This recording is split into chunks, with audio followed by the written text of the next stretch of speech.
I supported my parents for 10 years and found out I was deceived, but I finally got my life back. I never thought I'd reach the point of feeling so much hatred mixed with pain for people who should love me. My name is Patricia, I'm 36 years old, and I spent almost 10 years supporting my parents, Lucia and Geraldo, believing I was keeping our family safe. I worked all day, giving up any leisure time, any travel, any simple moments because I thought it was right, my duty. I paid bills, repairs, the mortgage, even when the money barely covered my own needs. And everything seemed peaceful until I discovered, brutally, that all my dedication had been in vain. My parents had planned to leave everything to my younger brother, Vinicius, and I would receive nothing but criticism and accusations of selfishness when I tried to set boundaries. The feeling of betrayal was overwhelming. I felt betrayed, devalued, used. That night in particular was forever etched in my memory.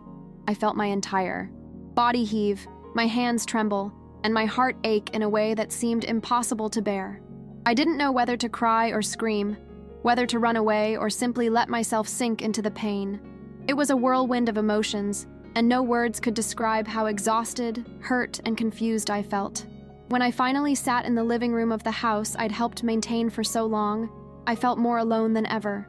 I looked at every detail, every object, every bill paid, every repair I'd organized, and realized it all seemed alien, that all my dedication had been invisible to those who should have recognized it. My head spun with memories of sleepless nights. Over time, sacrifices no one ever thanked me for. I remember feeling a mixture of shame for having trusted so much and anger for having been deceived. I wanted to run, to escape it all, but I knew I couldn't, that it was time to face reality. And in that moment, I began to see something. If I didn't react, if I didn't take control of my life, I would remain a victim forever. The despair was so intense that it transformed into clarity. I realized I needed to act, not for revenge, but for myself, for my future. I could no longer carry debts, lies, and false promises. I needed to transform my pain into something that would give me strength. That's when I started organizing my thoughts and my plan. Taking a deep breath, I wrote down every step I needed to take to protect myself and reclaim what was rightfully mine. I remember feeling butterflies in my stomach mixed with a strange sense of power. I realized that, despite the pain, I still had control over my life and could rebuild my story. I decided I would no longer be held hostage by the guilt my parents and brother tried to impose on me. And it was on that day that I began to feel alive again, despite all the weight I carried. I began to accept that setting limits didn't make me selfish, but rather strong and self-aware. I began to see my worth, the power of my own efforts, and I realized I didn't need their approval to live with dignity. I still remember the tightness in my chest as I walked into the notary's office to sign documents covering mortgages I didn't even know I was paying a loan. Each signature was a mixture of fear and relief, each signed piece of paper a step away from exploitation and closer to freedom. I felt tears flow uncontrollably, but not from sadness. It was a catharsis, a release of everything that had been bottled up inside me. For years, it was such an intense moment that it felt like my entire body was shaking. And there, for the first time in a long time, I felt a spark of hope, a hope that I could rebuild my life, my self-esteem, and my relationship with my own family, if I wanted to, but now on a foundation of my own choosing. And that same day, something I hadn't expected happened. Vinicius began to challenge everything in court. I confess I felt fear, but also a strange sense of justice being served. For the first time, I didn't feel intimidated, even with his anger and my parents' silent judgment. I knew I was doing the right thing. I felt strong, more centered than I had ever felt before. For the first time, I realized I could face any obstacle without feeling inferior or guilty. It was painful, intense, but liberating. For the first time, I understood that pain could be transformed into strength, and that courage came from within, even when everything around me seemed to be falling apart. In the following days, reality began to hit me even harder. Every call from the lawyer, every email about lawsuits and documents, reminded me of the enormity of what I was facing. I felt angry at Vinicius, who seemed to think he could intimidate me with threats and emotional blackmail. But I also felt a deep sadness for my parents, who took so long to realize they were using me. At the same time, there was a thread of relief. I was finally taking control of my life and not submissive to the whims of others. I began to realize, with painful clarity, how much time I had wasted trying to please and support others without receiving either gratitude or respect. The feeling of physical and mental exhaustion I had carried for years began to manifest itself intensely. Back pain, extreme fatigue, sleepless nights. But now everything had a purpose: my liberation. For the first time, I began to look at myself, and not just at what I could do for others. I understood that setting boundaries wasn't a lack of love, but an act of self-preservation, and this gave me a strength I hadn't even known existed. The hardest moment was when I had to confront my parents about the will. I felt a chill in my stomach that felt like it would paralyze me.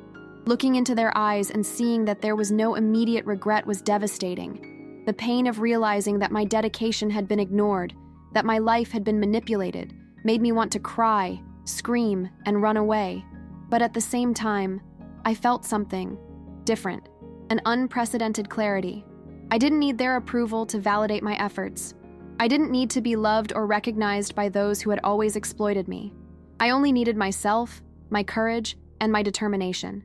And it was in that moment, on that day, that something shifted inside me. A sense of power began to replace the anguish. For the first time, I felt I could write my own story, even if part of it had been marked by injustice and pain. Taking on one of the mortgages I'd been paying off without realizing it was another turning point. It was scary because the financial burden was heavy, but there was something liberating about finally having control over it. It was no longer an invisible sacrifice. Now it was a conscious choice. I could choose how far I wanted to expose myself and fight, and this gave me the strength to face the legal process with Vinicius.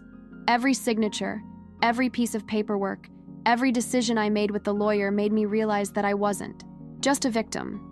I was becoming the protagonist of my own life. I felt a mixture of fear, anxiety, and pride that was almost physical. It was as if my body and mind were finally in tune with my decisions, no longer imprisoned by family whims and manipulations. There were times when I thought about giving up, walking away from it all, and letting justice take care of itself. But every time I remembered the years I was exploited, I felt a silent rage that drove me on. It was difficult to deal with. The shame, the feeling of having been naive, of having trusted too much. But at the same time, I began to understand that there was nothing wrong with feeling angry and using that anger as fuel to protect myself and gain my dignity. For the first time, I began to realize the value of emotional self-care, self-respect, and establishing clear boundaries. I felt enormous relief realizing I didn't need to carry the guilt of putting myself first. And in the midst of it all, I began to rediscover myself. Small moments, like doing my own accounts, deciding priorities, buying something I wanted without feeling guilty, reminded me that I could still be happy and live an independent life. The feeling of freedom, even if mixed with fear, was intoxicating. I began to feel proud of myself, something I hadn't felt in a long time. And it was at that moment, on that day, that I realized the transformation had already begun. I didn't need to wait for justice or recognition from others to feel strong. I was rebuilding myself, and that was more than any inheritance or material possession could offer. It was that day, when I realized I could face Vinicius and my parents head-on, that I felt the first wave of true empowerment. My heart was still pounding, and there was a constant tension in my spine, as if my body were bracing itself for each confrontation. But for the first time, anxiety was accompanied by determination, not paralysis. I knew what I was doing was righteous, and this gave me an almost physical strength. I began to reflect on all the years I had sacrificed my own life to support a family that never appreciated my efforts. I felt a mixture of anger and sadness, but also an unprecedented clarity. I no longer had to carry this burden alone. It was painful, yet liberating at the same time. I felt like I was rediscovering myself, that I could finally see who I truly was without being blinded by family expectations and manipulation. And that, in itself, was a moment of victory that no one could take away from me. As the legal process progressed, each step I took seemed to strengthen me further. Signing papers, organizing documents, speaking with lawyers, all of this made me realize that I wasn't fragile or incapable, as my parents had always made me feel. I had a voice, an opinion, decision-making power, and, most importantly, a right to my own life. Even in the face of Vinicius's resistance and my parents' silent criticism, I felt an inner strength I hadn't known existed. I cried yes, but they were tears of relief and recognition of my own courage. I realized that my worth didn't depend on what they thought or did. It depended on what I knew about myself and the choices I was willing to make to ensure my dignity. Amidst this whirlwind of emotions, there were times when I considered retreating. It was easy to imagine that giving up would be more comfortable, that letting the will fight resolve itself would spare my heart from further pain. But every reminder of years of exploitation drove me to continue. I felt anger, yes, but I learned to channel that anger into action. Every decision I made, every step toward legal ownership of the houses, was proof that I was no longer at anyone's mercy. The feeling of building something solid for myself, something no one could take away, was addictive. It was at this point that I began to realize that overcoming wasn't just about winning the battle, but about regaining control of my own life, and that every tear I shed had been an investment in my emotional freedom. And as all this was happening, I realized my body and mind were changing. The constant tension gave way to a different energy, not complete relief, but something akin to hope. My heart still bore scars, but my mind was clearer than ever. I began to understand that setting boundaries didn't automatically mean breaking ties, but rather creating space for healthier relationships. I felt proud of myself, even with the fear, even with the anger still present. For the first time, I felt like I could build something new from pain, and that my life didn't need to be defined by the mistakes and manipulations of others. When I finally signed the final documents and realized that one of the houses was legally in my name, I felt a huge emotional impact. It was a mix of fear, relief, pride, and disbelief. My whole body seemed to tremble, and tears flowed uncontrollably. I had done something I never imagined I could: transform years of exploitation, pain, and devaluation into strength, freedom, and self-esteem. And there, in that moment, I realized that victory wasn't just about property or money, but about myself, about my ability to set limits, to be respected, and to build my own life with dignity. Even after winning the house, the feeling of relief was mixed with a strange sense of emptiness. I had fought so hard, spent sleepless nights wondering how to fix everything, and yet I still felt the weight of years of unrecognized sacrifice. I felt angry at my parents for putting me in this position, angry at Vinicius for trying to intimidate me, but I also felt compassion for myself, for having endured all of this for so long without realizing I deserved better. That night, sitting alone in my new space, I realized I had finally given myself permission to be happy without guilt. For the first time, I felt like I didn't have to prove anything to anyone but myself. I could cry, laugh, plan, and live my own way. This moment was intense because it brought with it the mixture of pain and freedom that only those who have survived years of family manipulation understand. I realized my life needed deeper changes than simply securing a property. I needed to rebuild my self-esteem, my confidence, and my ability to relate to my family without being exploited. I began to reflect on the patterns I'd accepted for so long and how they had shaped my decisions. I realized that by setting boundaries, I wasn't destroying my family, but rather saving myself from further suffering. And this brought me a sense of clarity I'd never felt before. I was learning to differentiate true love from manipulation, affection from self-interest, care from exploitation. It was painful, but necessary. Every tear that fell that day brought with it a little relief and a little more courage to move forward. I still remember the first conversation I had with Vinicius after all this. It was tense, filled with resentment, but something inside me shifted. I wasn't afraid to speak up. I no longer felt inferior. I was no longer trying to please. I could be firm, clear, and honest about my feelings. It was the first time I realized I didn't need to cut ties permanently, but I could choose how I related to him, establishing healthy boundaries. This realization gave me the strength to continue rebuilding my life without carrying the guilt that will always haunt me for having chosen to protect myself. I realized that emotional freedom didn't come from running away or ignoring, but from facing head-on and deciding who and how I wanted in my life. At the same time, my parents began to face their mistakes. It wasn't easy or pretty, but I saw something in them that made me believe that some relationships could be rebuilt. They began to understand that exploitation and favoritism had real and painful consequences. I felt angry, yes, but I also felt that by setting limits, I was teaching a lesson that perhaps could only be learned through pain. I was learning to balance firmness and empathy, to acknowledge my feelings while also managing others' feelings without losing myself in the process. It was an intense and necessary experience for my emotional growth. And that day, as I looked back at my life, I realized something I had never fully understood. True freedom wasn't just financial or material, but emotional. It was being able to decide, feel, and act without fear, guilt, or manipulation.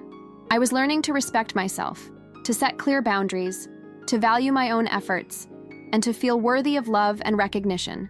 I felt I had taken the first real step toward rebuilding my life, and that, although I still carried scars, I now had the tools to deal with them and not let them define me. For the first time in years, I felt the future could be different, and that I had the strength to make it happen. Over the next few months, I began to notice small internal changes that showed my life was truly changing. Every decision I made, no matter how simple, carried a weight of autonomy I'd never felt before. Buying something I wanted, planning my own day, deciding priorities without having to consult or please my parents or Vinicius gave me an incredible sense of freedom. I still carried hurt and sadness, but these emotions began to give way to pride, hope, and strength. For the first time, I felt like I was living for myself, not to fulfill the expectations or desires of others.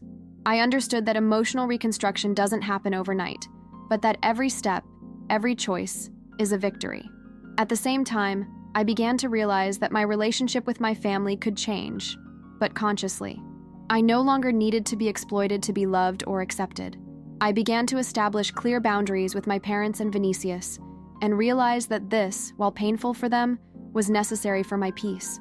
I learned that loving someone doesn't mean allowing them to hurt or diminish me. This understanding brought a sense of emotional maturity I had never experienced before. The pain was still there, but it no longer paralyzed me. On the contrary, it strengthened me. With each passing day, I felt closer to being the person I always deserved to be, respected, strong, and aware of my worth. There were days when sadness hit hard. Memories of years of ignored effort resurfaced and left me vulnerable. But now I had tools to deal with it. I learned to breathe deeply, reflect, and act with clarity, without letting myself be consumed by resentment. I felt I was finally freeing myself from the guilt I carried for putting myself first, and that was revolutionary. I could feel love and care for my family, but without sacrificing my dignity.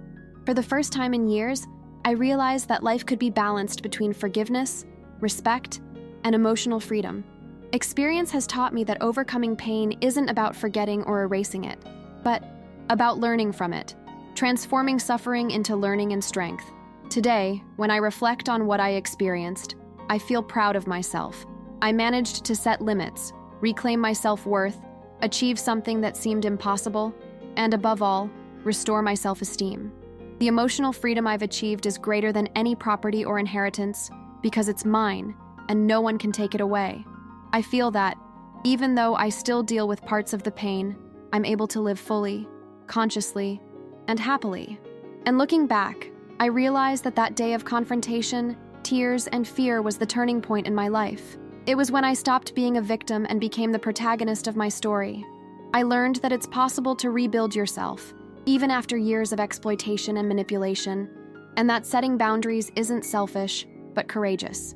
Today, I live with dignity, pride, and hope, knowing I can handle any challenge that arises. I discovered that a true family only exists when love is combined with respect, reciprocity, and clear boundaries. And it's with this clarity that I move forward, still taking care of myself, still learning, but finally free.